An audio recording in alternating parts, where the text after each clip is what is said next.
நண்பர்களே, கார்னருக்குள்ளே நுழைய போகிறோம். பொன்னால வீதியில் நிற்கிறோம். இப்போ அன்றைக்கு பொன்னாலையில் மீனெல்லாம் பிடிச்சி காட்டினார்கள். வெள்ளம் பெருக்கில் ரோட்டெல்லாம் மூடி பாஞ்சோன்னு சொன்னாங்க. இப்போ எல்லாம் பற்றி போச்சு தண்ணி. இப்போ பாருங்கள், ரெண்டு பக்கம் நல்ல அழகாக வடிவாக தான் இருக்குது. இஞ்சி பாருங்க, இவ்வளோ நல்லா இருக்குண்டு, சூப்பராக இருக்குது.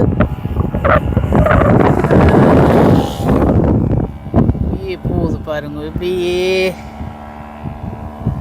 நல்லா இருக்குது. தண்ணி இப்போ கொஞ்சம் பாய்ந்து கொண்டு இருக்குது. ஆனால் வேகம் குறைஞ்சிட்டு தானே. இப்போ இந்த போக்குக்கால பாயுது தண்ணி, சரியான வேகம் குறைஞ்சிட்டுது. ஆனால் ஆழமாக தான் இருக்குது. அதில் மீனவர்கள் போயிடும் பாருங்க.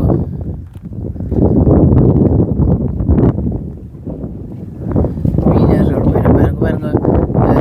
மனைவியும் கணவரும் போயிடும், ரெண்டு பேரும் தொழிலுக்கு போயிடும் பாருங்க. அப்படி இருக்கின்றவர்கள் ரெண்டு பேரும் இணைந்து போகிறார்கள் தொழில் செய்வதற்கு. உண்மையில் அப்படித்தான் இருக்கணும். அதற்கு துணையாக நாங்கள் இப்போ கார்னருக்கு போவோம். வாகனங்களும் வருது.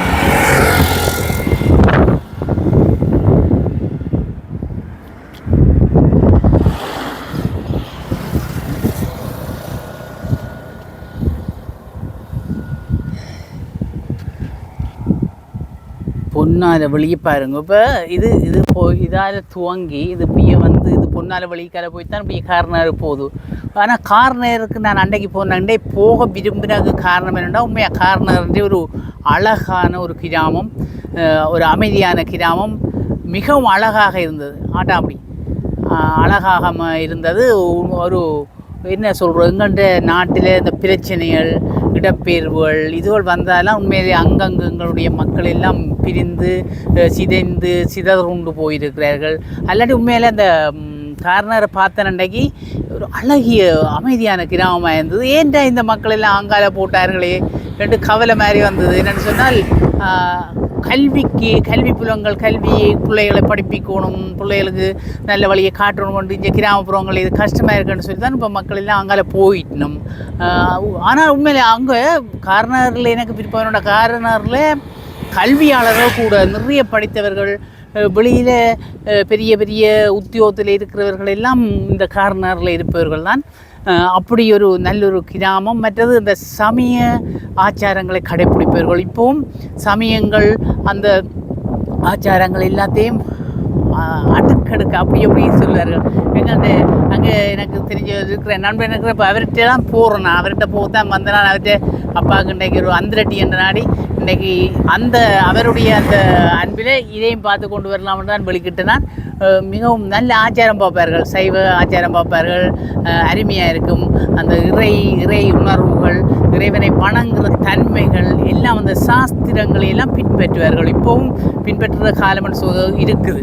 அதுதான் அது கார்னரில் நிறைய இருக்குன்றான் நான் சொல்லுவேன். கார்னரில் எனக்கு அது பிடிச்ச விஷயம் என்னென்னு சொன்னால், உண்மையாக சமய ஆச்சாரங்களை பின்பற்றுறது அப்படி தான் இருக்கணும். இப்போ நாங்கள் எப்படி எவ்வளவு நவீனத்துக்குள்ள எவ்வளவு உலகங்கள் மாறி தொழில்நுட்பத்துக்குள்ளே போனாலும் எங்கள்கிட்ட பாரம்பரியங்கள், பண்பாடுகள், எங்களுடைய சமயங்களை விட்டு கொடுக்கக்கூடாது. அது என்றைக்கும் அது பொருத்த முடியாது. இன்றைக்கும் சமயங்கள் எங்களுடைய வாழ்வியலை சரியாக கொண்டு செல்வதற்காக உருவாக்கப்பட்டது, அது சரி. ஆனால் இருந்தாலும் உண்மை அதோட பின்பற்றி கொண்டு போகின்ற போது தான் நாங்கள் எங்களுடைய வாழ்வியலை சரியாக கொண்டு போகலாம்.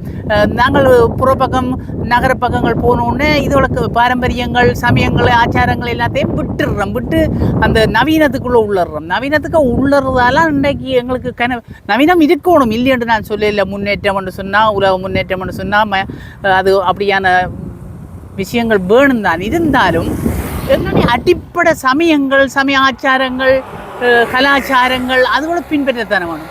அதை பின்பற்ற ஒரு முக்கிய ஒரு கிராமமாக இந்த கார்னர் இருக்குது. அதுதான் எனக்கு விருப்பம். அவர்கள் அதை பின்பற்றுகிறார்கள், இப்போவும் பின்பற்றுகிறார்கள். கோயில் திருவிழா என்றால் எல்லாரும் ஒன்று கூடுகிறார்கள்.